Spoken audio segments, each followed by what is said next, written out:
কাৰ্বি ভূমিত তুংগত উঠিছে নিৰ্বাচনী প্ৰচাৰ অভিযান ক্ৰমাৎ আকৰ্ষণীয় হৈ উঠিছে ডিফু সমষ্টিৰ নিৰ্বাচনী যুঁজ ডিফুত এইবাৰ APHLCৰ নেতা জন ইংটি কাঠাৰৰ সন্মুখত নিৰ্বাচনী যুঁজ দিব বিজেপি মিত্ৰজোঁটৰ প্ৰাৰ্থী নিশো তেৰংপিৰ হৈ বকুলীয়া ঘাটত প্ৰচাৰ চলাই জন ইংটি কাঠাৰক সমালোচনাৰে থকা সৰকা কৰিছিল মুখ্যমন্ত্ৰীৰ সমালোচনাৰ পাছতেই এইবাৰ মুখ্যমন্ত্ৰীক উভতি ধৰি জন ইংটি কাঠাৰে কয় ডিফুত বিৰোধী ঐক্যৰ জয় নিশ্চিত মুখ্যমন্ত্ৰীক পাম্প নথকা চকাৰ লগত তুলনা কৰি আগন্তুক 20টা বছৰলৈ জন ইংটি কাঠাৰে ডিফুত শাসন চলাব বুলি দাবী কৰে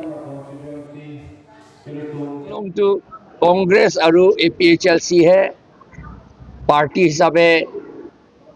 এক্টিভ পাৰ্টি হিচাপে আছো সেইকাৰণে আমি কংগ্ৰেছ আৰু APHLC য়ে জইণ্টলি আমি এলায়েন্স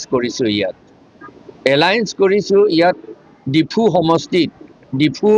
লেজিসলেটিভ সমষ্টি মই ইয়াত কাণ্ডিডেট হৈছোঁ APHLC ফালৰ পৰা ইয়াত কংগ্ৰেছসকলে আমাৰ লগত আছে তেওঁলোকে কংগ্ৰেছ আৰু আচলতে কাণ্ডিডেটটো মই কংগ্ৰেছ আৰু APHLC জইন হৈ পেলাই এটা মোৰ কাণ্ডিডেট হৈছোঁ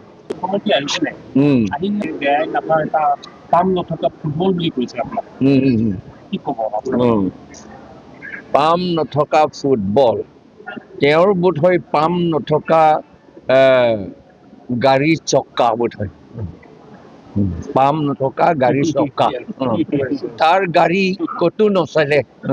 তাৰ গাড়ী মাত্ৰ লোকক বদনাম দিয়া আৰু মিছা কথা কোৱা এইটো গাড়ীহে আছে তাৰ লগত 20 বছৰ পিছতহে বোলে শাসনত আহিব আপুনি কি ক'ব 20 বছৰ পাছত এতিয়াৰ পৰা আৰম্ভ কৰি বোধ হয় 20 বছৰ আমি শাসন চলি থাকিম